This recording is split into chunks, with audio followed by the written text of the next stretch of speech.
Hi, hello, and welcome, students. Welcome to lecture 4 of mechanics course. Myself, Prashant Gupta, welcoming you all. आज के session में हमारा जो topic है वो है कंजर्वेशन ऑफ एंगुलर मोमेंटम। अब देखो, बात यह है कि आपके सिलेबस में ये सब लिख तो दिया गया है, लेकिन इससे पहले बहुत बड़ा ग्राउंड है जो हमें कवर करना है, जो कुछ बताया नहीं गया है। ठीक है, तो ये लेक्चर थोड़ा सा लंबा रहेगा। Okay, so beer with me. सबसे पहले तो हमें जानना पड़ेगा कि एंगुलर मोमेंटम क्या है। फिर जानेंगे कि एंगुलर मोमेंटम में चेंज कैसे होता है, और फिर जानेंगे कि वो एंगुलर मोमेंटम कंजर्व कैसे होता है। तो पहली हेडिंग तो बनती है कि सर, एंगुलर मोमेंटम है क्या। सर, मोमेंटम नाम की चीज तो हमने सुनी थी। जब भी कोई मास किसी वेलोसिटी से मूव करता था, तो उसके मास और वेलोसिटी का जो मल्टीप्लिकेशन होता था, उसको आप बोलते थे कि ये आपका मोमेंटम है, जिसको हम p से डोनेट करते थे। p was equals to mass times velocity. ठीक है, ये होता था मोमेंटम। एंगुलर मोमेंटम क्या खेती की मूली है भाई? एंगुलर मोमेंटम में क्या नया कर रहे हो, क्या स्पेशल कर रहे हो आप? एंगुलर मोमेंटम का बेसिक सा मतलब है, अगर मैं सरल भाषा में बोलूं, जब मैं किसी एक पॉइंट से, किसी ऑब्जर्वेशन पॉइंट से, किसी ओरिजिन से एक मोमेंटम को ऑब्जर्व करता हूं, जब मैं किसी एक ऑब्जर्वेशनल पॉइंट से एक मोमेंटम को क्या कर रहा हूं, ऑब्जर्व कर रहा हूं, तो विद रिस्पेक्ट टू मी जो उसका मोमेंटम है, उसको मैं एंगुलर मोमेंटम कहता हूं। जैसे, बात को समझो। लेट सपोज एक पार्टिकल है जो इस तरह के कर्व में मूव कर रहा है। जब वो यहां पर कहीं पहुंचा, तो उसके पास मास तो उसका m था। ठीक है, और जो वेलोसिटी थी उसकी, वो कुछ इस डायरेक्शन में थी v। मैं बैठा हूं यहां पर, मैंने देखा कि मेरे से ये जो वेलोसिटी है, ये जो पार्टिकल है, इसकी डायरेक्शन क्या है सर? इसकी डायरेक्शन कुछ इस तरह से मिली मुझे। तो ये हुआ एक ऑब्जर्वेशनल पॉइंट से उस मोमेंटम तक का पोजीशन वेक्टर। क्या है भाई? ये पोजीशन वेक्टर उस लोकेशन की पोजीशन बता रहा है। ये मास और वेलोसिटी है, तो इसका मोमेंटम वेक्टर किस डायरेक्शन में हुआ? इस डायरेक्शन में वेलोसिटी, उस डायरेक्शन में मोमेंटम वेक्टर हुआ। तो एंगुलर मोमेंटम जिसको आप रिप्रेजेंट करते हो कैपिटल एल से, ठीक है, angular momentum is equals to R crosses with P. Cross basically क्या है सर? ये मल्टीप्लिकेशन है, और ये एक सिंपल मल्टीप्लिकेशन ना होके वेक्टर मल्टीप्लिकेशन है, क्योंकि मोमेंटम भी एक वेक्टर है और पोजीशनल वेक्टर भी एक वेक्टर है। ये दो चीजें मल्टीप्लाई होकर जब आपको वेक्टर क्वांटिटी देती हैं, तब इसको बोलते हैं कि सर ये क्या हो रहा है? क्रॉस प्रोडक्ट हो रहा है। आर और पी के बीच में क्या हो रहा है? क्रॉस प्रोडक्ट हो रहा है, या इसी को वेक्टर मल्टीप्लिकेशन भी कहते हैं। ठीक है, क्रॉस प्रोडक्ट या वेक्टर मल्टीप्लिकेशन हो रहा है, और वो आपको देता है एंगुलर मोमेंटम। अगर मैं सिर्फ और सिर्फ मैग्नीट्यूड की बात करूं, किसकी बात करूं? एंगुलर मोमेंटम के मैग्नीट्यूड की बात करूं, तो आर पोजीशन है कहां से कहां तक की? ओरिजिन से उस पॉइंट तक की, इसको हमने आर लिखा। एम वी का मतलब क्या था? Mass into velocity. तो M V R is equals to angular momentum. ये आपके एंगुलर मोमेंटम का क्या होता है? आपके एंगुलर मोमेंटम का क्या होता है? मैग्नीट्यूड होता है। कई बार अगर मैं इन जनरल बात करूं, तो अगर मुझे पोजीशन वेक्टर मोमेंट और लीनियर मोमेंटम वेक्टर पता है, तो एंगुलर मोमेंटम निकालना बहुत आसान है, आपको बस क्रॉस प्रोडक्ट करना है। लेकिन इसके लिए मुझे क्रॉस प्रोडक्ट आना चाहिए, तो भाई थोड़ा सा क्रॉस प्रोडक्ट सीखना पड़ेगा। क्रॉस प्रोडक्ट क्या होता है भाई? क्रॉस प्रोडक्ट, जब भी दो वेक्टर्स के बीच में आप मल्टीप्लिकेशन करो, आपको रिजल्टेंट भी एक वेक्टर क्वांटिटी मिले, उसको बोलते थे क्रॉस प्रोडक्ट। अगर वेक्टर ए और वेक्टर बी के बीच में क्रॉस प्रोडक्ट हो रहा है, तो इसकी जो वैल्यू होती है, वो वैल्यू होती है वेक्टर ए का मैग्नीट्यूड, वेक्टर बी का मैग्नीट्यूड, इन दोनों के बीच के एंगल का साइन, और साथ में मल्टीप्लिकेशन एक एन कैप वेक्टर का। और ये जो एन कैप वेक्टर होगा वो एक यूनिट वेक्टर होगा, इसका कोई मैग्नीट्यूड नहीं होगा, या कह सकते हैं इसका मैग्नीट्यूड 1 होगा। और ये डायरेक्शन, जिस डायरेक्शन को स्पेसिफाई करता है, वो डायरेक्शन ए और बी दोनों के प्लेन के परपेंडिकुलर होगी। समझ के देखो, दोनों के प्लेन के कैसी होगी? परपेंडिकुलर। लेट सपोज ये वेक्टर ए है और ये मेरे पास वेक्टर बी है। इन दोनों के बीच का एंगल थीटा है। तो ए वेक्टर ये रहा, बी वेक्टर ये रहा, इन दोनों के बीच का एंगल थीटा है। तो जो एन कैप वेक्टर होगा वो ए और बी का प्लेन, यार ये जो पूरी वैल्यू दिखाई दे रही है आपको, क्या ये वो ए और बी का प्लेन दिखाई दे रहा है आपको? ये पूरा, ये दोनों मिलकर जो ये प्लेन बनाएंगे, क्या ये ए और बी का प्लेन होगा? आगे से लेकर ये पूरा पूरा जितना भी होगा, ये सब क्या होगा? ए और बी का प्लेन। इस प्लेन के परपेंडिकुलर, यानी outside, out of the plane. कैसा है? Outside, out of the plane. इसको निकालने का तरीका क्या होता है? आप फर्स्ट वेक्टर की डायरेक्शन में अपने पाम को रखते हैं, सेकंड डायरेक्शन वेक्टर की डायरेक्शन में अपनी उंगलियों को कर्ल करते हैं। तो जो थंब की डायरेक्शन होती है वो आपके एन कैप डायरेक्शन या क्रॉस प्रोडक्ट की डायरेक्शन को रिप्रेजेंट करता है। दोबारा सुनो, फर्स्ट वेक्टर, लेट सपोज अगर मैं लिख रहा हूं ए क्रॉस बी, तो this is my first vector and this is my second vector.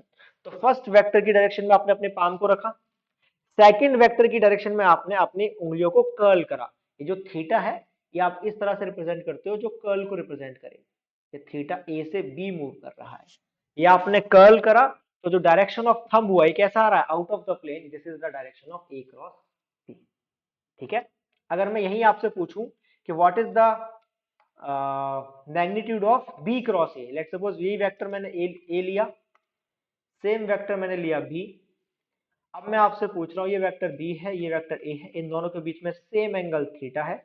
अब जो क्वेश्चन मैं आपसे पूछ रहा हूँ what is the value of B cross A. B cross A जैसे ही आप लिखते हो इसका बेसिक सा मतलब क्या है? This is my first vector and this is my second vector. तो मूवमेंट कहां से कहां होगी? First vector to second vector. तो फर्स्ट वेक्टर की डायरेक्शन में आपने अपने पाम को रखा, सेकंड वेक्टर की डायरेक्शन में कर्ल करा। तो कर्ल की डायरेक्शन क्या दिखाई दे रही है? कर्ल की डायरेक्शन ये दिखाई दे रही है, फर्स्ट वेक्टर से कर्ल कर रहे हो सेकंड वेक्टर की डायरेक्शन में, तो ये आपके कर्ल की डायरेक्शन है। और इससे अगर आप देखो तो थंब कहां आएगा? क्या इनटू द प्लेन आ रहा है? बिल्कुल सर, तो ये आएगा बच्चे इनटू द प्लेन।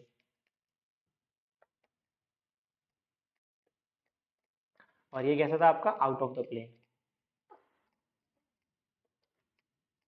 ठीक है। तो ये आपको इनटू द प्लेन और out of the plane value. तो यार मैग्नीट्यूड सेम रहने वाला है क्या सर? हाँ बिल्कुल, ए का मैग्नीट्यूड, बी का मैग्नीट्यूड, इन दोनों के बीच का एंगल भी सेम था, तो वही चीज होगी, बस एन कैप की वैल्यू जो है वो क्या होगी? पहले से अपोजिट होगी। तो मैं क्वांटिटी लिख सकता हूँ कि A cross B is equals to minus of B cross A. ठीक है, बात समझ आ गई है? कोई दिक्कत वाली बात तो नहीं है। तो अगर मेरे को दो वेक्टर दिए जाए, उनके मैग्नीट्यूड दिए जाए, उन दोनों के बीच का एंगल दिया जाए, तो उनका क्रॉस प्रोडक्ट निकालना कोई बहुत बड़ी बात नहीं है। यहाँ तक कहानी समझ आई। अब आपको कुछ बातें और समझनी पड़ेंगी क्रॉस प्रोडक्ट के बारे में। ठीक है, जैसे कि क्या? अगर मैं बोलूं आपसे मेरे पास एक यूनिट वेक्टर है आई कैप। आई कैप कौन सा यूनिट वेक्टर था बच्चे? एक्स डायरेक्शन का यूनिट वेक्टर था। अगर मैं इसको क्रॉस करूं आई कैप से ही, तो आपको वैल्यू क्या मिलेगी? सर आई कैप और आई कैप दोनों सेम डायरेक्शन में है, तो इनके बीच का एंगल हो जाएगा जीरो। और क्योंकि वैल्यू साइन जीरो की निकालनी, तो साइन जीरो क्या होता था सर? साइन जीरो की वैल्यू जीरो होती, तो ये वैल्यू जीरो मिलेगी। सिमिलरली अगर मैं आपसे पूछूं जे कैप और जे कैप क्रॉस करें, तो ये भी पैरेलल है, थीटा फिर से जीरो, साइन जीरो फिर से जीरो। सिमिलरली मैं बोलूं के कैप क्रॉसेस विद के कैप, तो ये वैल्यू क्या हो जाएगी? तो ये वैल्यू भी जीरो हो जाएगी। क्या बात क्लियर है? बहुत अच्छे। लेकिन अब मैं अगर आपसे बोलूं कि अगर मैं आपको बोलूं I cap crosses with J cap, तो अब ये वैल्यू क्या होगी? सर ये वैल्यू होती है के कैप। क्या मैंने आपको बताया था? X Y and Z mutually perpendicular axis थी, एक्स वाई एंड जी। अगर एक्स क्रॉस वाई करना है, यानी I cap crosses with J cap करना है, यानी एक्स से फर्स्ट वेक्टर है आई कैप डायरेक्शन, मूव कर रहे हो जे कैप की डायरेक्शन में, तो अगर तुम देखो एक्स और वाई कर्ल करोगे तो क्या डायरेक्शन मिल रही है? जे कैप की डायरेक्शन मिल रही है, यानी के कैप। सिमिलरली अगर मैं बोलूं कि J cap crosses with I cap, तो क्या मिलेगा? Sir Y crosses with Z करूंगा अगर मैं, तो मुझे मिलेगा आई कैप। और सिमिलरली अगर मैं बोलूं आई क्रॉसेस विद के कैप, अगर मैं बोलूं सॉरी जे क्रॉसेस विद के कैप, आपको आई कैप मिलेगा। और फिर मैं अगर आपसे बोलूं कि के cap crosses with I cap, क्या मिलेगा? तो सर ये जे कैप मिलने वाला है, के cap crosses with J cap I cap. तो इस तरह से आप रोटेशन की तरफ बात कर सकते हो, इसको बोलते हैं रोटेशन। मतलब आई कैप, जे कैप और के कैप। अगर मैं कर रहा हूं आई क्रॉस जे, तो आपको वैल्यू मिलेगी के कैप। अगर मैं कर रहा हूं जे क्रॉस के, तो आपको वैल्यू मिलेगी आई कैप। अगर मैं कर रहा हूं के क्रॉस आई, तो आपको मिलेगी J cap. This is positive sign. Similarly क्या मैं इसका अपोजिट भी कर सकता हूं? इसका मतलब क्या, जरा ध्यान से देखो। अगर मैं बोलूं कि आई कैप क्रॉसेस विद के कैप, तो क्या वैल्यू मिलेगी, जरा ध्यान से देखो। एक्स वाई जेड मैंने फिर से बनाया, एक्स वाई जेड, आपको करना आई क्रॉसेस विद के, यानी आपकी डायरेक्शन क्या है, ये आपकी डायरेक्शन है, तो आई क्रॉसेस विद कर रहा हूं, तो क्या थंब की डायरेक्शन माइनस जे कैप में है क्या बच्चे, तो मिलेगा माइनस जे कैप। अगर मैं करूं के cap crosses with J cap तो मिलेगा माइनस का आई कैप, और अगर मैं करूं J cap crosses with I cap तो मिलेगा माइनस का के कैप। तो इसलिए आपका हो गया रिवर्स साइकिल। तो लिखा मैंने अभी भी आई कैप जे कैप और के कैप है, पर अब मैं साइकिल कैसे कर रहा हूं, रिवर्स। तो ये आपका होता है नेगेटिव, ठीक है। यानी के क्रॉस जे करूंगा तो माइनस का ए, जे क्रॉस आई करूंगा तो माइनस का के, आई क्रॉस के करूंगा तो माइनस का जे। ये आपके नेगेटिव और पॉजिटिव साइकिल्स हो गए क्रॉस प्रोडक्ट में। इतना समझ आ गया तो आगे की कहानी बहुत आसान है। कैसे आसान है जरा समझो। जब भी आप किसी वेक्टर को लिखोगे, मैंने बोला लेट सपोज पोजीशन वेक्टर की वैल्यू लिखी मैंने 2i cap plus 3j cap, और मोमेंटम वेक्टर की वैल्यू लिखी let suppose 5j cap plus 3k cap, कुछ भी मान लेते हैं ऐसा। तो अब मुझे अगर एंगुलर मोमेंटम चाहिए, ठीक है भाई, तो L क्या हो जाएगा सर, r क्रॉस p, है ना भाई, r क्रॉस p होने वाला, इसका मतलब आपको क्या लिखना है, 2i cap plus 3j cap, cross करना है किसके साथ, 5j cap plus 3k cap के साथ।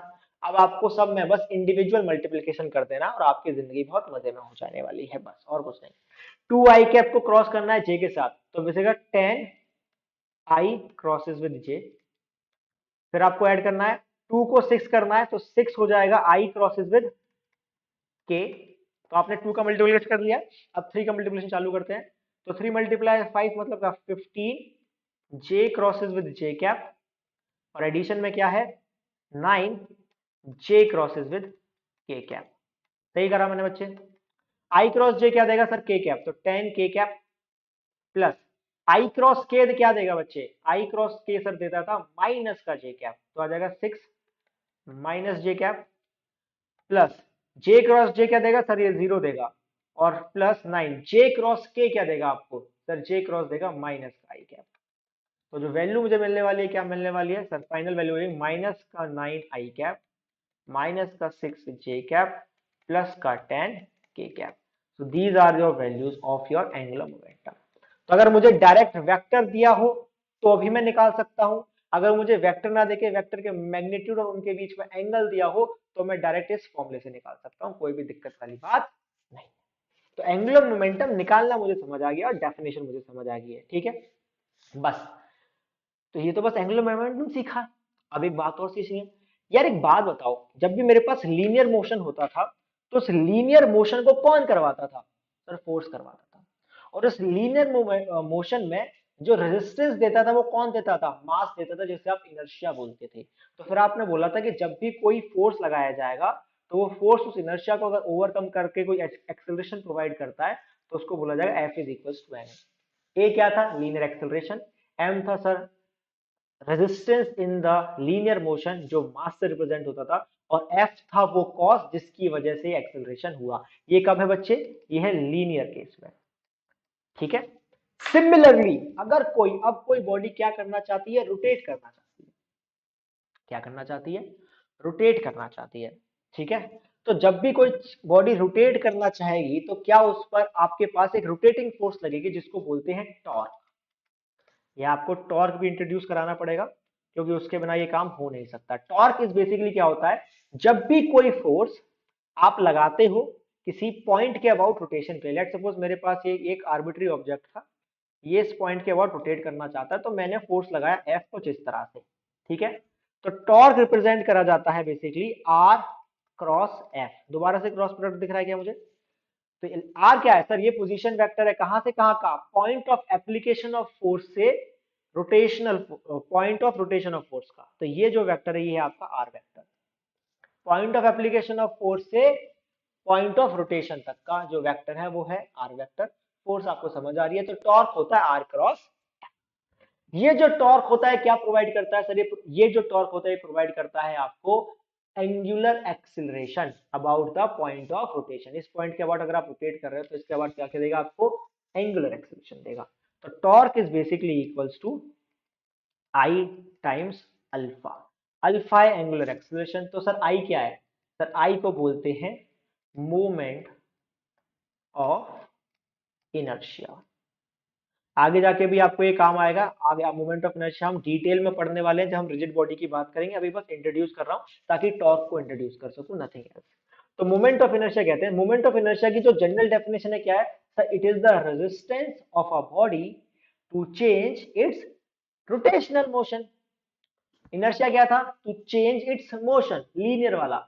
मोमेंट ऑफ इनर्शिया क्या है, to resist the change in its rotational motion. That is moment of inertia. क्या होता है, कैसे निकालते हैं, ये सब आगे जाके बात करेंगे, ठीक है। जिस तरह से आप बोलते थे कि force is equals to rate of change of momentum per unit time, इसी तरह से टॉर्क जो होता है, टॉर्क होता है भाई rate of change of angular momentum per unit time. And this is the relation जिसके लिए सारा घमासान करा गया है, ठीक है भाई। अच्छा, अगर देखो दो तरह की बातें होती हैं, एक तो कोई ऑब्जेक्ट रोटेट कर रहा है किसी ओरिजिन के अबाउट।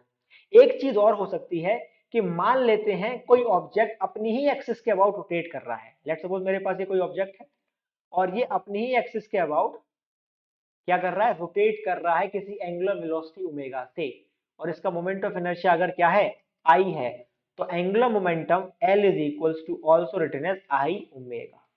ये भी एक फॉर्मूला है जो आप यूज कर सकते हो या करा जाता है जब कोई ऑब्जेक्ट, कोई रिजिड ऑब्जेक्ट अपनी ही एक्सिस के अबाउट या किसी और एक्सिस के अबाउट रोटेट कर रहा है, पर ऑब्जेक्ट कैसा है, रिजिड। तब आप लिखते हो कि उस रिजिड ऑब्जेक्ट का जो एंगुलर मोमेंटम होगा वो होगा आई इंटू ओमेगा। जब कोई पॉइंट मास रोटेट कर किसी एक्सिस के अबाउट रोटेट करता है तो उस पॉइंट मास की मोमेंटम और पोजीशन वेक्टर का क्रॉस प्रोडक्ट, इस तरह से आप बातों को लिख सकते हो। तो एंगुलर मोमेंटम समझ आ गया। अब मैंने बोला किसी भी एंगुलर मोमेंटम क्या करता है सर, एंगुलर मोमेंटम किसी भी ऑब्जेक्ट को रोटेट करवा रहा है। तो टॉर्क क्या होता था सर, टॉर्क होता था, टॉर्क की वजह से आपको क्या मिलता था, एंगुलर एक्सेलरेशन मिलता था, यानी किसी भी ऑब्जेक्ट की एंगुलर वेलोसिटी में क्या होगा, इंक्रीज होगा, यानी उसका एंगुलर मोमेंटम बदलेगा। यार अभी आपने बोला कि उसकी angular velocity, let suppose initial angular velocity omega naught है और ये चेंज होके हो जाती है omega final due to some angular acceleration alpha. इसका मतलब क्या था यार, मोमेंट ऑफ इनर्शिया चेंज नहीं होता, moment of inertia axis dependent होता है। अगर एक ऑब्जेक्ट की एक्सिस अगर ये है और ये इसी एक्सिस के अबाउट अगर रोटेट कर रहा है, किसी भी एंगुलर वेलोसिटी से रोटेट करे, आई वैल्यू जो है वो फिक्स है। इसका मतलब आपने क्या करा sir, I omega naught is now change to I omega final. इसका मतलब L initial is now change to L final. यानी जब आप एंगुलर वेलोसिटी में इंक्रीज कर रहे हो, सॉरी हाँ, एंगुलर वेलोसिटी में जब आप इंक्रीज कर रहे हो तो बेसिकली आप एक ऑब्जेक्ट के एंगुलर मोमेंटम में इंक्रीज कर रहे हो। और एंगुलर मोमेंटम, एंगुलर वेलोसिटी में इंक्रीज किसकी वजह से हुआ, एंगुलर एक्सेलरेशन की वजह से। वो किसने प्रोड्यूस करा, वो टॉर्क ने प्रोड्यूस करा। तो torque is basically equals to rate of change of angular momentum per unit time। ये बनती है हमारी इक्वेशन। सारी कहानी यहां से शुरू होती है, ठीक है। अब सेम वही कहानी जैसे हमने लीनियर में करी थी।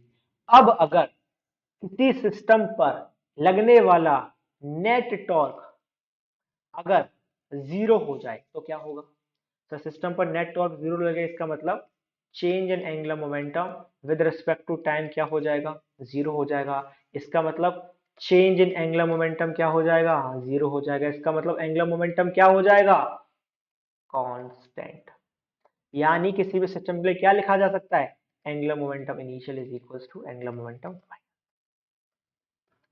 This is called conservation of angular momentum. क्या बोलते हैं इसको, कंजर्वेशन ऑफ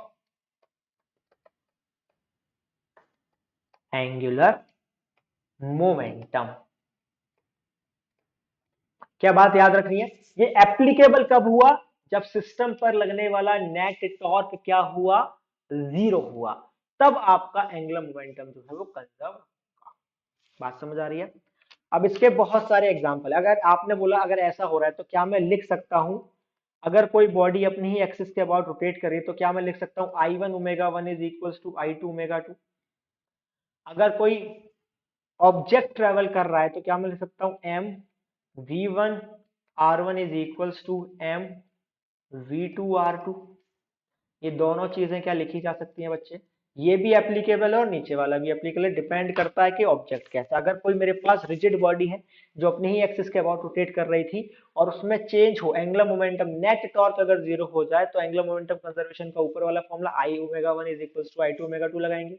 लेकिन लेट सपोज मेरे पास कोई ऑब्जेक्ट है जो किसी सर्कल में मूव कर रहा है या किसी इलिप्स में मूव कर रहा है और उस पर लगने वाला नेट एंगुलर मोमेंटम क्या है, कांस्टेंट। अगर आपको याद हो या नहीं याद है तो मैं बता देता हूँ। जितने भी आपके पास ग्रेविटेशनल फोर्सेस होती हैं उन सभी फोर्सेस में एंगुलर मोमेंटम कांस्टेंट होता है। तो जब भी आप किसी इलिप्स में मूव कर रहे हो, सर्कुलर मोशन में मूव कर रहे हो, कहाँ, ग्रेविटेशनल फोर्स, यानी जितने भी आपके प्लैनेट, जितने भी आपके सैटेलाइट मूव कर रहे हैं उन सभी सैटेलाइट्स में क्या होता है, एंगुलर मोमेंटम कंजर्व होता है। यानी जब उनका डिस्टेंस बढ़ता है तो उनकी वेलोसिटी कम हो जाती है और उनके जब डिस्टेंस घटता है तो वेलोसिटी बढ़ जाती है। इसी से आते हैं आपके क्लैपलर्स लॉ। आप क्या बोलते हो कि भाई सन कहाँ पर है, एक फोकाई पर है, किसके, इलिप्स के। तो यहाँ पर अगर आपका सन बैठा है और यहाँ पर लेट सपोज अर्थ है, तो जैसे जैसे इसका सन से डिस्टेंस क्या होता जाएगा, कम होता जाएगा, वैसे वैसे उसकी वेलोसिटी क्या होती जाएगी, बढ़ती जाएगी। इसीलिए बोला जाता था area swept by the satellite is constant. तो ये सब आप क्लैपलर्स लॉ में पढ़ोगे। ये सब एप्लीकेशन है किसकी, कंजर्वेशन ऑफ एंगुलर मोमेंटम की ही। ठीक है। अब इसमें दो तीन तरह के क्वेश्चन जो है वो काफी फेमस है, उनकी हम चर्चा कर लेते हैं। पहला जो क्वेश्चन काफी फेमस है वो है स्केट का, स्केटिंग वाला, है ना, स्केटिंग का। या फिर कह सकते हो लेट सपोज अगर आप किसी कुर्सी पर बैठे हो, एक एग्जांपल आप ये करके देख भी सकते हो। लेट सपोज आप किसी कुर्सी पर बैठो, पहिए वाली कुर्सी जिस पर आप घूम सकते हो, या कभी आप किसी पार्क वार्क में गए हो तो उसमें ना ऐसे पकड़ के ऐसे घूमने वाला लगा नहीं होता, है ना। पार्क में अगर जाते हो तो उसमें ओपन जिम्स होती है ना, उस ओपन जिम में एक ऐसा होता है जिसको ऐसे पकड़ के आप ऐसे ऐसे ऐसे ऐसे ऐसे ऐसे हो सकते हो, नीचे पहिया लगा होता है वो रोटेट करता है। तो एक काम करो, उस पहिए में घूमो, पहले अपने हाथ बाहर रख लो और फिर एकदम से बाहर कम कर, हाथ जो है ना वो अंदर कर लेना, देखना क्या चीज में डिफरेंस आएगा। जब मैं अपने हाथों को आगे, बाहर या अपने पास रखता हूं तो क्या मुझ पर कोई टॉर्क लग रहा है, सर ग्रेविटी नीचे लग तो रही है पर वो ग्रेविटी की वजह से तो हमेशा ही लग रही है, और मैं जिस सेंटर के अबाउट घूम रहा हूँ तो मेरा सेंटर ऑफ मास है, तो उसकी वजह से नेट टॉर्क तो जीरो हो गया। लेट सपोज मैं ऐसे मूव कर रहा हूँ, ये मेरा सेंटर ऑफ मास है, यहाँ पर लग रहा है mg, और मैं रोटेट भी तो इसी एक्सिस के अबाउट कर रहा हूँ, तो उसकी वजह से तो टॉर्क नहीं लगने वाला, r जो होगा वो जीरो हो जाएगा। तो इसकी वजह से तो टॉर्क नहीं लग रहा, टॉर्क नहीं लग रहा, इसका मतलब नेट टॉर्क सिस्टम पे जीरो हुआ। इसका मतलब अगर मैं रोटेट कर रहा था किसी velocity let suppose omega one से, और मेरा इस टाइम पर जो मोमेंट ऑफ इनर्शिया है वो आई वन है। मोमेंट ऑफ इनर्शिया क्या बताता है सर, मोमेंट ऑफ इनर्शिया बताता है distribution of mass about a axis of rotation. ठीक है, आई जो होता है ये बताता है distribution of mass, distribution of mass about an axis of rotation. ठीक है, ये बताता है आपको मोमेंट ऑफ इनर्शिया। तो जब आपके हाथ बाहर है तो क्या मैं बोल सकता हूं आपका ज्यादा अमाउंट ऑफ मास बाहर है ना। उसके बाद जब आप हाथों को अंदर लेकर आते हो तो क्या आपने मास डिस्ट्रीब्यूशन को अंदर की तरफ लेकर आए हो, ऐसा कहना सही रहेगा क्या। जब आप इन हाथों को अंदर लेकर आए तो क्या मैं बोल सकता हूं कि आपने डिस्ट्रीब्यूशन क्या करा, अंदर की तरफ करा, है ना भाई। तो क्या आई वन की वैल्यू बढ़ेगी या घटेगी, मास दूर होता तो मोमेंट ऑफ इनर्शिया ज्यादा होता, मास पास आ गया तो मोमेंट ऑफ इनर्शिया कम हो जाएगा, तो I two will be lower than I one, I two will be less than I one, और इसकी कोई एंगुलर वेलोसिटी ओमेगा टू हो जाएगी। सर मुझे पता है कि कोई नेट टॉर्क नहीं लगा, इसका मतलब अगर मैं बोलूं तो I one omega one is equal to क्या, आई टू ओमेगा टू। यहां से ओमेगा टू की वैल्यू आती है sir I one upon I two omega one. I one upon I two अगर ध्यान से देख, I two is less than I one, क्योंकि जैसे ही आप पास आए तो मोमेंट ऑफ इनर्शिया कम हुआ था, तो इसका मतलब है sir I two upon I one जो होगा, sorry I one upon I two जो होगा, I one upon I two जो होगा that will be greater than one. यानी ये जो क्वांटिटी है that will be greater than one, इसका मतलब omega two will be greater than omega one. तो आपकी एंगुलर वेलोसिटी क्या कर रही है, इंक्रीज कर रही है। अगर मोमेंट ऑफ इनर्शिया दो गुना हुआ तो एंगुलर वेलोसिटी दो गुना, मोमेंट ऑफ इनर्शिया चार गुना हुआ तो एंगुलर वेलोसिटी चार गुना। आप समझ पा रहे हो, मतलब मोमेंट ऑफ इनर्शिया हाफ हुआ angular velocity 2 Guna. Moment of inertia 1/4 हुआ, एंगुलर वेलोसिटी 4 गुना, है ना। जितना कम आपका मोमेंट ऑफ इनर्शिया हो जाएगा उतनी ज्यादा आपकी एंगुलर वेलोसिटी बढ़ जाएगी। क्या बात क्लियर है? ऐसे क्वेश्चन कर सकते हो कि इनिशियल मोमेंट ऑफ इनर्शिया ये था, फाइनल मोमेंट ऑफ इनर्शिया ये था, इनिशियल एंगुलर वेलोसिटी ये थी, तो फाइनल कितनी होगी? सिंपल सिंपल फॉर्मूला डायरेक्ट लगा सकते हो। मतलब एग्जांपल देने की भी जरूरत नहीं है, अपनी मर्जी से डाटा ले लो, अपनी मर्जी से कोई भी डेटा ले लो, ठीक है। अच्छा, इसके बाद और इसमें क्या करा जा सकता है हम लोग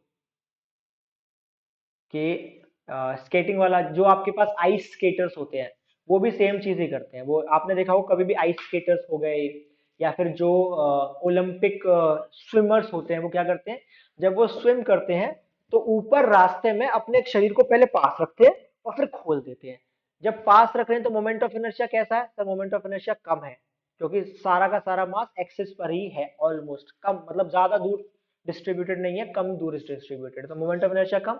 मोमेंट ऑफ इनर्शिया कम तो ओमेगा ज्यादा, और फिर एकदम से खोल लेंगे ताकि मोमेंट ऑफ इनर्शिया ज्यादा हो जाए, ओमेगा यानी एंगुलर वेलोसिटी कम हो जाए, ताकि वो आराम से देख सके कि कहां जा रहे हैं और डाइव कर सके। आपने देखा होगा जब वो कूदते हैं तो ज्यादा स्पीड से कूदते हैं, और जब नीचे गिरते हैं तो आराम से नीचे गिरते हैं। ये हो किस लिए रहा है? क्योंकि मोमेंट ऑफ इनर्शिया क्या है, आपका चेंज हो रहा है, जिसकी वजह से एंगुलर वेलोसिटी चेंज हो रही है। क्योंकि एंगुलर मोमेंटम क्या है भैया? Angular momentum conserve. बात समझ पा रहे हो मेरी? कोई इशू तो नहीं आ रहा? पक्का? सोच लो भाई। सही है, बहुत सही। तो एंगुलर मोमेंटम क्या होने वाला है भैया? एंगुलर मोमेंटम कंजर्व होने वाला था, इसलिए ये बातें आपने कही। तो सबसे पहले तो एंगुलर मोमेंटम समझ आ चुका है। अब छोटे छोटे क्वेश्चन हम लोग कर लेते हैं, स्टार्टिंग से करते हैं। सबसे पहले मोमेंटम के एक दो क्वेश्चन, उसके बाद टॉर्क के एक दो क्वेश्चन, उसके बाद एंगुलर मोमेंटम के क्वेश्चन, फिर एंगुलर मोमेंटम कंजर्वेशन के क्वेश्चन। सबसे पहले बात करते हैं एंगुलर मोमेंटम के क्वेश्चन की। तो एंगुलर मोमेंटम भाई दो तरह से बातें करी जाती है। एक तो एंगुलर मोमेंटम आपने लिखा आई ओमेगा, और एक आपने लिखा आर क्रॉस पी, जिसको आप मैग्नीट्यूड में एमवीआर भी लिख देते हो, ठीक है।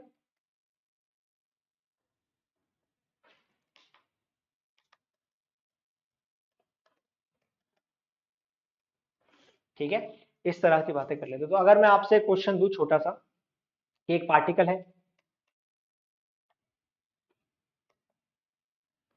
मतलब इससे छोटे मोटे क्वेश्चन आ सकते हैं। कैसे बोलेगा कि लेट सपोज, अगर किसी पार्टिकल को लेट सपोज मैंने ऑब्जर्व करना चालू करा, पहले यहां से ऑब्जर्व कर रहा था, इसकी वेलोसिटी यहाँ पर डाउनवर्ड डायरेक्शन में v1 थी, मास m1 था, डिस्टेंस था r। अब अगर ये r2 डिस्टेंस पे चला जाता है, यानी 2r डिस्टेंस पर चला जाता है, तो एंगुलर मोमेंटम का क्या होगा? क्या एंगुलर मोमेंटम डबल हो जाएगा, क्योंकि m v और r को डबल कर रहे हो तो एंगुलर मोमेंटम डबल हो जाएगा। वेलोसिटी डबल करोगे तो भी डबल हो जाएगा, मास डबल करोगे तो भी डबल हो जाएगा। वेलोसिटी हाफ, मास डबल करोगे सेम बना रहेगा। तुम बात समझ रहे हो ना? बस उस फॉर्मूले से ही खेलना है, कुछ खास काम करना नहीं है। जो ऊपर वाला फॉर्मूला उसको यूज करना हम बाद में सिखाएंगे, क्योंकि अभी तक हमने मोमेंट ऑफ इनर्शिया नहीं पढ़ा है। जब रिजिड बॉडी पढ़ लेंगे तब मोमेंट ऑफ इनर्शिया पढ़ेंगे, तब ऊपर वाले को, तब उसको यूज करके हम लोग एंगुलर मोमेंटम निकालना बात करेंगे, ठीक है। अच्छा, जब भी कोई चीज रोटेट कर रही थी, तो जैसे तीन इक्वेशन ऑफ मोशन आपने पढ़ी थी लीनियर के केस में, ऐसे ही तीन इक्वेशन ऑफ मोशन आती हैं रोटेशन के केस में, जब एंगुलर रोटेशन या एंगुलर एक्सीलरेशन क्या हो? फिक्स हो। तो आपने पढ़ा था sir v is equals to R omega, ये चीज आपने पढ़ी है। s is equals to R theta, और a is equals to R alpha. ये तीन इनइक्वालिटीज या इक्वालिटीज होती है बिटवीन लीनियर टू रोटेशनल, ठीक है। कैसे निकालते थे सर? कोई भी अगर आर्क होती थी जिसकी आर्क लेंथ एस होती थी, सेंटर से अगर डिस्टेंस आर पर थी और थीटा एंगल बनाती थी, तो S is equal to R theta लिखा जाता था। इसको अगर मैं डिफरेंशिएट करूं एक बार विद रिस्पेक्ट टू टाइम, तो del S by del T क्या देगा? वेलोसिटी देगा, आर तो कांस्टेंट है, del theta by del T, omega जो होता है इसको बोलते हैं एंगुलर वेलोसिटी। एंगुलर वेलोसिटी ये आपको मैंने तो शायद यूनिफॉर्म सर्कुलर में पढ़ाया नहीं है, पर पढ़ा दूंगा। इसी चीज को बोलते हैं rate of change of angular displacement पर यूनिट टाइम। थीटा क्या होता है? एंगुलर डिस्प्लेसमेंट, ठीक है। क्या होता है? Angular displacement. तो एक ये फॉर्मूला आप यूज करते हो। इसी के साथ साथ एक फॉर्मूला और यूज करते हो, 2πf। एफ अगर एंगुलर वेलोसिटी है, या एंगुलर फ्रीक्वेंसी भी कभी कभी यूज कर सकते हो। और एक ही फॉर्मूला होता है 2π/t। ये चारों फॉर्मूले एंगुलर वेलोसिटी या एंगुलर फ्रीक्वेंसी दोनों सेम ही बात है, कोई अलग नहीं है, ठीक है, सेम ही बात है। तो एंगुलर वेलोसिटी बोलते हो D theta by D T को। अगर इसको एक बार और डिफरेंशिएट कर दिया तो आपके पास आता है एंगुलर एक्सेलरेशन, यानी D omega by D T लिख सकते हो, या फिर del square theta upon D T square लिख सकते हो, तो आपको मिलता है एंगुलर एक्सेलरेशन। तो ये तीन रिलेशन होते हैं लीनियर टू रोटेशन में। अगर इन तीन रिलेशंस को मैं यूज करूं तो जो मेरे पास लीनियर इक्वेशन बनती थी किसकी, इक्वेशन ऑफ मोशन जो तीन आपको दे दी गई कि v इज इक्वल्स टू क्या, u प्लस ए टी, इसको अगर मैं थोड़ा सा चेंज करने की कोशिश करूं बच्चे, तो v इज इक्वल्स टू क्या सर, r ओमेगा, कौन सा वाला, फाइनल वाला sir. u is equals to क्या सर, r ओमेगा, कौन सा वाला, इनिशियल वाला सर। और plus a is equals to क्या, r अल्फा टी। तो r r r की मृत्यु हो जाती है, तो क्या मिलेगा, omega final is equals to omega initial plus alpha T. This is your first equation of rotational motion with constant angular acceleration. क्या है भाई ये, first equation of motion of rotational motion for constant angular acceleration. Similarly जो second equation थी अगर मैं उसको use करूं, that s is equals to ut plus half A T square. तो मुझे क्या करना है, s को बेसिकली क्या था सर, r थीटा था, u क्या है सर, r ओमेगा, कौन सा वाला, इनिशियल वाला सर, प्लस हाफ a क्या है, r अल्फा टी स्क्वायर। क्या r की हर जगह से मृत्यु होती है, और थीटा इज इक्वल्स टू मिलता है omega initial t plus half alpha T square. ये आपकी बनती है second equation of motion of rotational motion for constant acceleration, angular acceleration. Similarly जो थर्ड इक्वेशन थी वो क्या थी सर, वो थी v square is equals to U square plus twice A S. v is equals to क्या sir, r omega, तो r square omega कौन सा सर, फाइनल वाला, यहाँ पर क्या आएगा r स्क्वायर ओमेगा कौन सा सर, इनिशियल वाला, plus twice of a is equals to r alpha, s is equals to r theta. r square से ही सारे r स्क्वायर कैंसिल हो गए, तो क्या बचा, omega final square is equals to omega initial square plus twice alpha theta. ये बनती है आपकी third equation of rotational motion for constant acceleration. ये आपकी थर्ड इक्वेशन बनी। ये हमने बनाई कहां से है भाई, सेम उसी से बनाई है, बस s r और थीटा की जो वैल्यूज थी वो हमने पुट कर दी है, और कुछ खास इसमें हमने करा नहीं। तो ये तीनों इक्वेशन बन गई हैं। क्या ये तीनों इक्वेशन भी वैसी ही हैं जैसे पहली वाली। अब इसमें एक चीज आपको ध्यान रखनी है कि थीटा कैसे यूज करें। तो थीटा का आपको याद हो तो थीटा की जो यूनिट थी वो क्या थी, तो थीटा की जो यूनिट थी वो थी रेडियन, है ना भाई। तो ओमेगा की यूनिट क्या होनी चाहिए सर, ओमेगा की यूनिट होनी चाहिए रेडियन पर सेकेंड, और अल्फा की वैल्यू क्या होनी, यूनिट क्या होनी चाहिए, रेडियन पर सेकेंड स्क्वायर। ये तीन यूनिट में आपके पास आंसर आने चाहिए, इसके अलावा कोई और यूनिट अगर आप यूज कर रहे हो तो फिर आप उसको इस इक्वेशन में यूज नहीं कर सकते। यूज कर सकते हो पर इस इक्वेशन में कन्वर्जन करने के बाद ही यूज कर सकते हो, नहीं तो यूनिट मैच नहीं करेंगे, फॉर्मूला यूज नहीं कर पाओगे। बहुत बार क्या होता है कि एंगुलर वेलोसिटी ओमेगा को आपको लिखा जाता है आरपीएम में। आरपीएम का मतलब क्या होता है, राउंड पर मिनट या रेवोल्यूशंस पर मिनट। एक रेवोल्यूशन का मतलब होता है भैया 360 डिग्री, इसका मतलब 2 पाई रेडियन एक रेवोल्यूशन, और एक मिनट का मतलब होता है 60 सेकेंड, इसका मतलब पाई बाय 30 रेडियन पर सेकेंड होता है एक आरपीएम। तो ये कन्वर्जन यूज करने के बाद एक RPM is equals to pi by 30 radian per second. ये कन्वर्जन यूज करने के बाद आपको इन फॉर्मुलों में लगाना है ताकि यूनिट जो है वो सेम रहे। आरपीएम वाला क्वेश्चन बहुत बेसिक है, कभी कभार डायरेक्ट भी पूछ सकते हैं what is the value of 12 RPM in radian per second. Simple सी बात है, कुछ ज्यादा रॉकेट साइंस इसमें है नहीं। हमें क्या पता है कि एक revolution is equals to 360 degree, और उसका मतलब होता है 2 पाई रेडियन। बस ये बात अगर आप याद रखोगे तो कोई भी चीज आसानी से जो है वो सॉल्व करी जा सकती है। यहां तक बात क्लियर हुई। तो एंगुलर वेलोसिटी हमें समझ आ चुकी है। एंगुलर वेलोसिटी यूज करके हमने क्या करा है, तीन इक्वेशन ऑफ मोशन जो थी वो ड्राइव कर ली है। एक छोटा सा क्वेश्चन चाहो तो एक छोटा सा क्वेश्चन लिख लेते हैं। क्वेश्चन लिखो, एक पंखा है हमारे पास, क्या है भाई, पंखा। ऐसे कुछ होता है पंखा,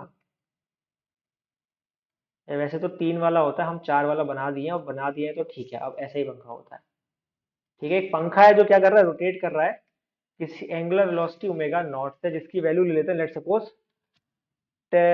इसकी वैल्यू लेते हैं 60 रेडियन, या 60 तो बहुत ज्यादा हो जाएगा, 10 रेडियन पर सेकेंड।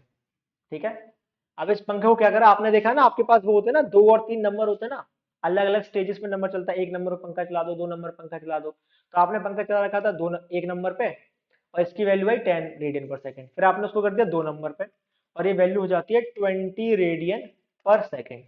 आपने ये ऑब्जर्व करा कि पहले 10 पे घूम रहा था, फिर जब 1 नंबर आगे बढ़ा दिया तो 20 से घूमने लगे, डबल तेज चला।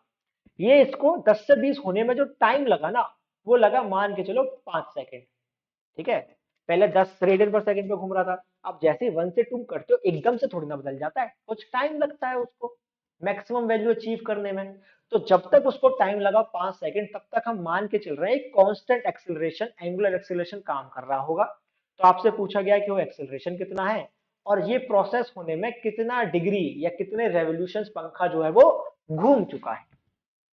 क्वेश्चन समझ आया? इनिशियल एंगुलर वेलोसिटी पता है, फाइनल एंगुलर वेलोसिटी पता है, टाइम पता है, 3 वेरिएबल पता है कि बाकी के 2 बताए जा सकते हैं। सेम कहानी लीनियर वाली जो हम अभी तक पढ़ते आए हैं। तो सर एक छोटी सी बात दिख रही है, अगर v पता है, अगर इनिशियल पता है, फाइनल पता है, टाइम पता है, तो फर्स्ट इक्वेशन लगा दें क्या, कि omega final is equals to omega initial plus alpha t. अगर इसको यूज करें तो sir 20 is equals to 10 plus alpha, और टी की वैल्यू 5 सेकेंड यूज कर लेते हैं भाई, तो ये आ जाएगा 10 इज इक्वल्स टू 5 अल्फा, तो अल्फा की वैल्यू आ जाएगी 2 रेडियन पर सेकेंड स्क्वायर। क्या बात समझ आ गई सभी को? क्या समझ आया? 2 रेडियन पर सेकेंड। अच्छा सर अल्फा तो मिल गया, थीटा कैसे निकली? तो थीटा निकाल लो भाई, टाइम तो पता ही है ना, तो थीटा की वैल्यू क्या थी sir, omega initial T plus half of alpha T square. Alpha की वैल्यू तो अब निकाल चुके हैं ना, तो यूज कर लो भाई। ओमेगा की वैल्यू क्या, 20 radian per second, sorry omega initial कितना था, 10 रेडियन पर सेकेंड। टाइम कितना लग रहा है सर, टाइम लग रहा है 5 सेकेंड का, प्लस 1/2 अल्फा की value 2 radian per second square, और टाइम कितना लग रहा है 5, तो 5 का स्क्वायर करो तो 25 सेकेंड स्क्वायर, है ना भाई? अगर ध्यान से देखो तो सेकंड स्क्वायर से सेकंड स्क्वायर की वैल्यू खत्म, सेकंड से सेकंड खत्म, तो ये कितना आ जाएगा सर, ये आ जाएगा 50 रेडियन, तो यहाँ से आया, और प्लस ये 2 से 2 कट गया, तो 25 रेडियन यहाँ से आया। इसका मतलब कितना है सर, 75 रेडियन आपके पास एंगल जो है वो रोटेट कर चुका है। अब एक बात सोचो कि सर 2 पाई रेडियन होता था एक रेवोल्यूशन, यानी 360 डिग्री, है ना भाई? और आपके पास कितना है, 75 रेडियन, इसका मतलब 75 radian will be equals to 360 degree divided by 2 pi multiply 75। क्या इतने ही डिग्री होगा क्या? इसको आप जो है सॉल्व कर लीजिए, आपके पास आंसर आ जाएगा, हम कैलकुलेटर से कर ही देते हैं, आप लोग क्रॉस चेक कर लेना। वैल्यू क्या आ रही है भाई साहब, 360 multiply 75 equals to divide by 2 और पाई, वैल्यू आ रही है सर 4297.18 डिग्री। अगर मैं तुमसे रेवोल्यूशंस की बात करूं, यानी कितने चक्कर खाली होंगे पंखे ने, तो क्या निकाल सकता हूं सर, एक रेवोल्यूशन होता था 2 पाई रेडियन का, तो 2 pi radian is equals to 1 revolution. तो अब अगर मैं 75 रेडियन की बात करूं, तो 75 radian will be equals to 1/2 pi multiply 75। तो आपको करना है 2 मल्टीप्लाई पाई, ये 6.28, 75 डिवाइड बाय 6.28, तो सर ये आ रहा है अप्रोक्सीमेटली 11.94 रेवोल्यूशंस। इतने रेवोल्यूशन उसने चले होंगे। 11.94 मल्टीप्लाई कर 360 से, सेम आ रहा है 4299। सही है कहानी? तो इतने रेवोल्यूशन मतलब अप्रोक्सीमेट 12 रेवोल्यूशन, जब से आपने वो रेगुलेटर घुमाया, रेगुलेटर घुमाने के बाद 12 रेवोल्यूशन लगे होंगे उसको पूरा करने। क्या ये कैलकुलेशन थोड़ी सी बड़ी हो गई? हाँ। पर क्या एक सिंपल सादा सा क्वेश्चन, अगर 3 वेरिएबल दे रखे हैं और एक वेरिएबल पूछा है, या तो अल्फा या तो थीटा, तो यार एक सिंपल क्वेश्चन ही तो है, एक लाइन में आंसर भी आ सकता था। तो इसको समझ के चलना है और कुछ नहीं, ठीक है, ज्यादा इसमें डीप नहीं जाना। ठीक है। तो अच्छा, उसके बाद हमने बात करी कि एंगुलर मोमेंटम क्या होता था, टॉर्क क्या होता था। टॉर्क भाई आर क्रॉस एफ है, आगे जाके और डिटेल में पढ़ेंगे, ठीक है। आई की वैल्यू, मोमेंट ऑफ इनर्शिया की वैल्यू कैसे निकालते हैं वो बहुत डिटेल में पढ़ेंगे, अभी बस हमने इंट्रोडक्शन करा दिया है। तो एंगुलर मोमेंटम कंजर्व कब कब रहेगा सर? एंगुलर मोमेंटम तब तब कंजर्व रहेगा जब सिस्टम पर लगने वाला नेट टॉर्क जो है वो जीरो हो जाए। इसके दो मेन केसेस हैं जिनकी बात बार बार होती है। एक तो स्केटिंग वाला प्रॉब्लम है। स्केटिंग वाला प्रॉब्लम हो गया या वो प्रॉब्लम हो गया कि लेट सपोज एक चक्की घूम रही है और एक चक्की के ऊपर आपने दूसरी चक्की लाके रख दी, तो फाइनली ये दोनों एक साथ घूमने लगती थी। इसमें भी क्या हो रहा है, नेट टॉर्क जीरो हो रहा है। किसी के दिमाग में अगर ऐसा आ रहा हो कि नेट टॉर्क जीरो नहीं होगा, तो मैं आपको एक्सप्लेन कर देता हूँ। लेट सपोज आपके पास क्या थी, एक चक्की, ठीक है भाई, ये आपकी थी एक चक्की, ये चक्की घूम रही है, इसके ऊपर आपने लाके रख दी कौन सी, दूसरी चक्की, ठीक है भाई। अब ये इसके ऊपर आपने क्या कर दी, लाके छोड़ दी। लेट सपोज ये पहले वाली किसी एंगुलर वेलोसिटी ओमेगा वन से घूम रही थी और इसका moment of inertia I one था। जब आप दूसरी चक्की लाकर रखोगे तो क्या फ्रिक्शन लगेगा? अब एक बात देखो, क्या फ्रिक्शन जब भी लगेगा तो दोनों को, अगर मैं सिस्टम मान लूं, ये ध्यान दो ध्यान दो ध्यान दो, ए ध्यान दो, अगर दोनों को सिस्टम मान लो तो जो फ्रिक्शन लगेगा, अगर मैं ध्यान से देखूं, तो इस पर फ्रिक्शन अगर इस डायरेक्शन में लग रहा है तो इस पर फ्रिक्शन इस डायरेक्शन में लगेगा। अपोजिट फ्रिक्शन लगता था हमेशा, याद आ रहा है क्या? यहाँ ऐसा लग रहा होगा तो यहाँ ऐसा लग रहा होगा। तो पूरे सिस्टम पर क्या नेट फोर्स तब भी जीरो हो जाएगा और नेट टॉर्क भी जीरो हो जाएगा। तो हम कह सकते हैं कि सर एंगुलर मोमेंटम कंजर्व रहेगा, सेंटर के अबाउट एंगुलर मोमेंटम कंजर्व रहेगा। बात समझ पा रहे हो मेरी? क्यों बोला ऐसा, कि आप जब भी एक चक्की के ऊपर दूसरी चक्की लगा के घुमाओगे तो फाइनल एक एंगुलर वेलोसिटी से घूमने लगेंगे। क्या बोलता हूं मैं, कि इनिशियल वेलोसिटी आई वन ओमेगा वन थी, दूसरे वाले की मान लो जीरो थी, तो फाइनली क्या, ये I one plus I two और एक final angular velocity omega final से घूमने लगेंगे। इस इक्वेशन को सॉल्व करो, आंसर आ सकता है। अगर मैं बोलूं कि रखेंगे तो let's suppose I one I two दोनों सेम हो तो ओमेगा फाइनल क्या हो जाएगी सर, ओमेगा फाइनल हाफ हो जाएगी। सिंपल स्ट्रेट लाइन में क्वेश्चन हो गया। जैसे आई वन और आई टू सेम है, इस ये एंगुलर वेलोसिटी ओमेगा से घूम रहा था, ये वाला नहीं घूम रहा था, इसको बस लाके रख दिया, तो क्या होगा, फाइनल एंगुलर वेलोसिटी हाफ होगी। आप समझ पा रहे हो? डायरेक्ट आंसर आ गया ना। अगर I one is equal to I two, तो I omega one is equal to I omega final, तो omega final is equal to omega by two. बस सिंपल, कहानी खत्म। ठीक है। एंगुलर मोमेंटम कंजर्वेशन में ये स्केटिंग वाले क्वेश्चन और ये वाले क्वेश्चन आप समझ सकते हो। अच्छा एक बात और ध्यान दो, जब आप वो आइस स्केटिंग वाले क्वेश्चन कर रहे थे, एक छोटी सी चीज मैं यहाँ पे और आपके नजर में डालना चाहूंगा, कि आपने को पता है क्या रोटेशनल काइनेटिक एनर्जी क्या होता है? रोटेशनल काइनेटिक एनर्जी, हालांकि ये बात हमें बाद में पढ़नी चाहिए, पर क्योंकि आप केस डिस्कस कर रहे हैं तो बता देना। जब भी कोई rigid body end moment of inertia I वाली किसी एंगुलर वेलोसिटी ओमेगा से घूमती है, तो रोटेशन काइनेटिक एनर्जी को बोलते हैं half I omega square. Similarly to kinetic energy half m b square, half I omega square से रिप्रेजेंट करते हैं। अब एक बात सोचो, सोच के चलना भाई, जब उस आदमी ने अपने हाथों को बाहर से अंदर करा, पहले बाहर थे और फिर बाद में क्या करे, अंदर करे, तो क्या करा थी, मोमेंट ऑफ इनर्शिया डिक्रीज करा, यानी I two is less than I one. इतनी बात समझ आई, I two is less than I one. इस तरह एक बात समझ आई कि omega final is greater than omega initial, ये भी बात समझ आई थी, है ना भाई? तो काइनेटिक एनर्जी पे क्या फर्क पड़ेगा? अगर तुम बोलो कि initial kinetic energy half I omega one, तो initial kinetic energy half I one omega one square, और final kinetic energy half I two omega two square. ये दोनों सेम है या डिफरेंट है?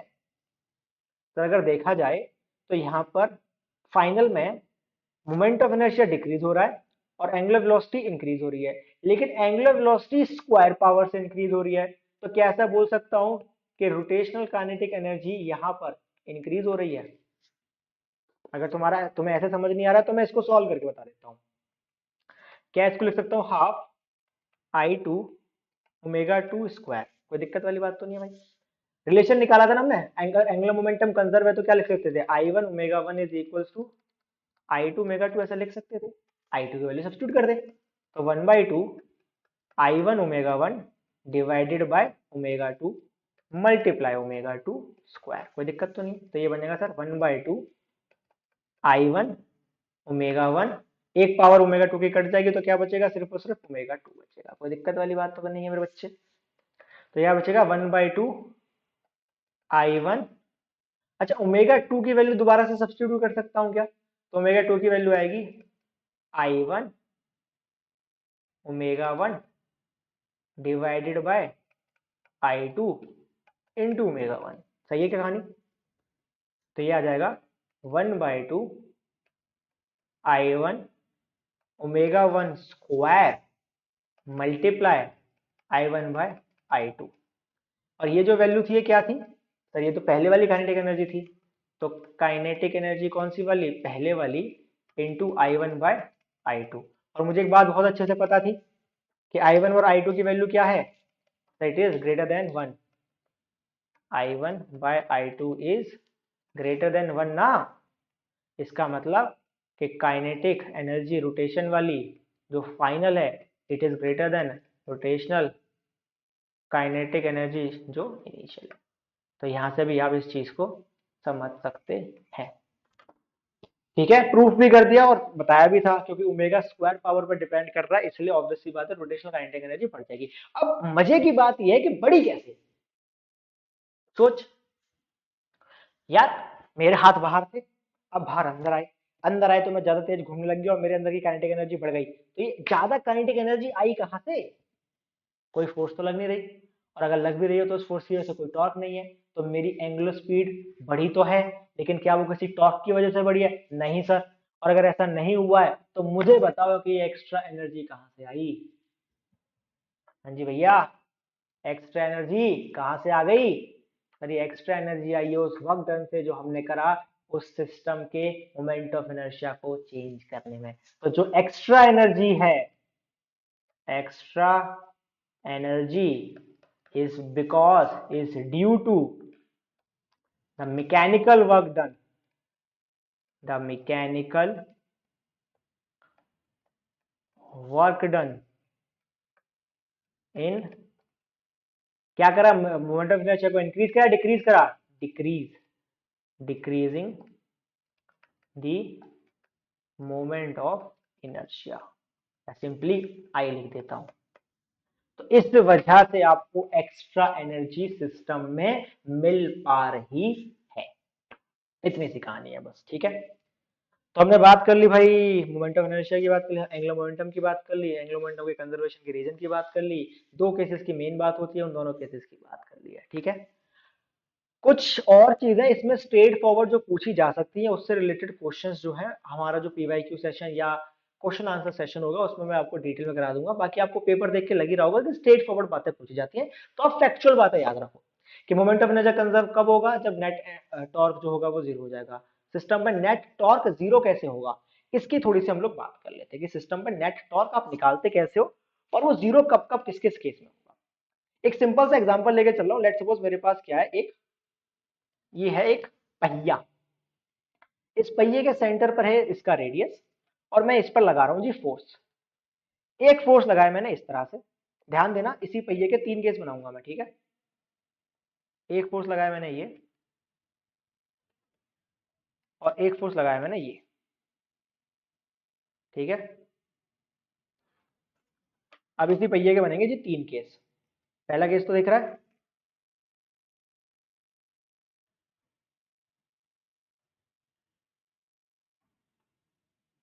दूसरा केस अभी ये लो,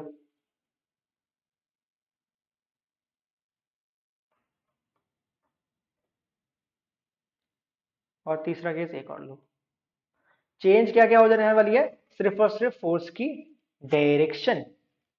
तो यहां पे जैसे था, यहाँ पे फोर्स की डायरेक्शन कर देता हूं जी कुछ ऐसी।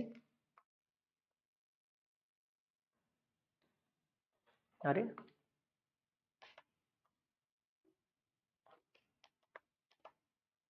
एक सेकेंड, हाँ, फोर्स की डायरेक्शन कुछ ऐसी कर दी। नीचे वाले केस में क्या करा? दोनों हटाया, फोर्स की डायरेक्शन कुछ ऐसी कर दी। बात समझ पा रहे हो मेरी? अब तुम्हें ध्यान क्या रखना है इस चीज का?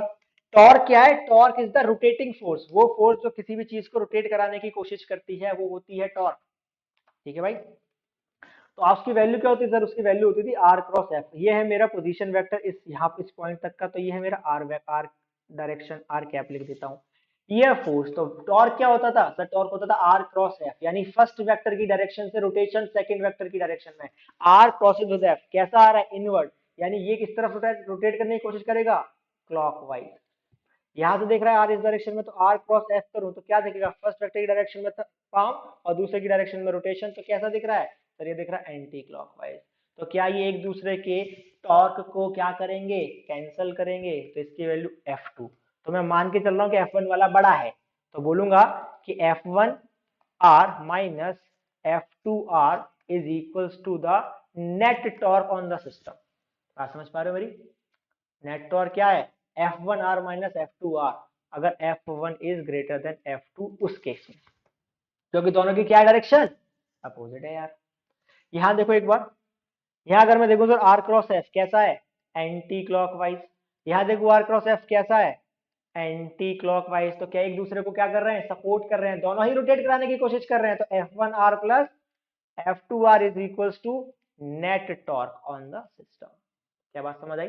F1R प्लस F2R, इसको F1 बोला और इसको F2 बोला, दोनों ही सपोर्ट कर रहे हैं किसमें, रोटेशन में। यहां से देखूं तो क्या ये एंटी क्लॉकवाइज F1 के लिए, और यहां से देखूं तो ये क्लॉकवाइज किसके लिए, F2 के लिए। तो बोलूंगा F2R minus F1R is equals to net torque. तो इस तरह से आपको किसी सिस्टम पर नेट टॉर्क जो है वो बताया जा सकता है। F1R1 के अकॉर्डिंग आपको क्या करना है, जिस एक्सिस के अबाउट आप रोटेट कर रहे हो वहां से पोजीशन वेक्टर लेकर जाओ और चेक करो क्या रोटेशन है, बस सिंपल सी बात। इसी से रिलेटेड छोटे छोटे बचपन में हमने क्वेश्चन करे थे, जो हमारे सीसो वाले क्वेश्चन थे। सीसो समझे, समझते हो तुम? एक फट्टा लगाया और उस फट्टे के बीच में क्या करा, एक लगाया भाई सपोर्ट, सेंटर पर लगाते थे इन जनरल, और यहाँ पर क्या करा, एक आदमी को बैठाया, यहाँ पर बैठाया एक आदमी को, और यहाँ पर बैठाया एक आदमी को, है ना भाई। और आपसे कंडीशन पूछी जाती है कि क्या कंडीशन होनी चाहिए सो दैट ये फट्टा जो अभी भी क्या रहे, बैलेंस्ड रहे। बैलेंसिंग का बेसिक सा मतलब क्या है कि इन दोनों की वजह से जो टॉर्क होना चाहिए वो क्या होना चाहिए, वो जीरो होना चाहिए। लेट सपोज अगर इसका मास है m1 तो इसका वेट हो जाएगा m1g, इसका मास अगर m2 तो इसका वेट हो जाएगा m2g। अगर ये बैलेंस्ड होना चाहते हैं, इसका मतलब ये दोनों के दोनों फोर्सेस जो इनके वेट है वो सेम टॉर्क अप्लाई करते हैं about the point of rotation. अब अगर यहां से तुम देखो पॉइंट ऑफ रोटेशन से इस डायरेक्शन में, तो ये हो जाएगा आर क्रॉस एफ कैसा, एंटी क्लॉकवाइज, और ये हो जाएगा आर क्रॉस एफ कैसा है, सॉरी ये वाला हो जाएगा आपका क्लॉकवाइज, और ये कैसा हो जाएगा एंटी क्लॉकवाइज। इसका मतलब है कि सर अगर ये डिस्टेंस मैं ले लेता हूं R1 और ये ले लेता हूं R2, तो R1 M1G minus R2 M2G should be equals to zero. अगर नेट टॉर्क सिस्टम पे जीरो करना है, यानी इसको रोटेशनल इक्विलिब्रियम में लेकर आना है, तो इसका मतलब हो जाएगा R1 M1 is equals to R2 M2। अगर इस रेशियो में होंगे तभी जो आपका जो सीसो है वो क्या हो पाएगा, बैलेंस हो पाएगा। सिंपल सी बात है। सर अगर बैलेंस नहीं होगा तो क्या होगा, उसमें एक कांस्टेंट एंगुलर एक्सेलरेशन होगा, उसकी वैल्यू निकाल सकते हो। ठीक है, बात समझ आई ना? सिंपल सिंपल क्वेश्चन, कोई ज्यादा भारी भरकम तो नहीं है। स्ट्रेट फॉरवर्ड बातें आप कर सकते हो, लॉजिकल बातें कर सकते हो, फैक्चुअल बातें कर सकते हो आप इन चीजों से। लेट सपोज अगर मैं तुमसे बोलूं, अब इस क्वेश्चन दे रहा हूं, क्वेश्चन को जरा ध्यान से देखना, जल्दीबाजी नहीं करना और आंसर बताना, ठीक है। मैंने लिया एक फट्टा जो है कितना, 2 मीटर लंबा, ठीक है भाई।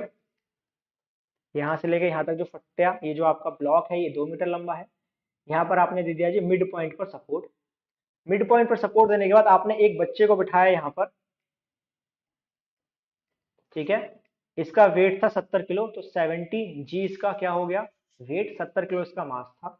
और आपने बंदे को यहाँ बिठाया जिसका मास था 50 किलो, तो 50G इसका वेट हो चुका है, ठीक है। यहां से लेकर यहां तक का जो डिस्टेंस है वो है, मान के चलते हैं 0.75 मीटर। तो आपको R2 वैल्यू बतानी है कितनी होनी चाहिए, दैट्स इट। बात समझ गए हो? 50 किलो का आदमी 0.75 मीटर पर बैठा हुआ है, तो आपको बताना है R2 वैल्यू क्या होगी कि ये बैलेंस हो जाए। तो सर अगर बैलेंस होना है तो पक्की सी बात, क्या R1 M1 is equal to R2 M2, जी की वैल्यू हटा दो। तो 0.75 multiply 50 is equal to R2 multiply 70। तो R2 की वैल्यू कितनी हुई, 0.75 मल्टीप्लाई 50 डिवाइड बाय 70, जीरो से जीरो की मृत्यु हो जाती है। तो 0.75 मल्टीप्लाई 5 डिवाइड बाय 7, थोड़ा सा कैलकुलेटर यूज कर लेते हैं हम लोग। 0.75 multiply 5 equals to divide by 7, value आ रही है जी 0.5 4 मान लेते हैं अप्रोक्सीमेट। इस डिस्टेंस पर अगर ये बैठेगा तो क्या हो जाएगा, बैलेंस हो जाएगा, बात खत्म। तो एक बात समझ में आई, जरा एक बात देखो, वो तो 0.75 पे और ये 0.54 पे, यानी ज्यादा मैसिव चीजें अगर कम दूरी पर होती हैं पॉइंट ऑफ रोटेशन से, तो क्या सेम टॉर्क प्रोड्यूस कर सकती हैं? ज्यादा मैसिव चीजें अगर कम डिस्टेंस पर होती हैं सेंटर ऑफ रोटेशन से, तो वो क्या करती हैं, कम टॉर्क प्रोड्यूस करती हैं, क्योंकि आर की वैल्यू कम हो जाएगी तो टॉर्क तो कम हो ही जाएगा। बात क्लियर है? इसी तरह की बातें आप कर सकते हो। ठीक है, चलो, कंजर्वेशन ऑफ एंगुलर मोमेंटम में यही सब है, बाकी हम लोग डिस्कस करेंगे नेक्स्ट क्लास में। आई होप ये सेशन आपको समझ आया होगा, मजा आ रहा है, समझ आ रहा है तो बच्चे एक बार फीडबैक जरूर दीजिएगा, बताइएगा सेशंस में ऑनलाइन ऑफलाइन जैसे तुम्हारे पास पॉसिबल है यार, बताना कि कुछ समझ आ रहा है, कुछ इंप्रूवमेंट हो तो वो भी बताना। On this note, thank you so much everyone for your time and patience, this is Prashant Gupta signing off, bye, take care, अल्लाह हाफिज़।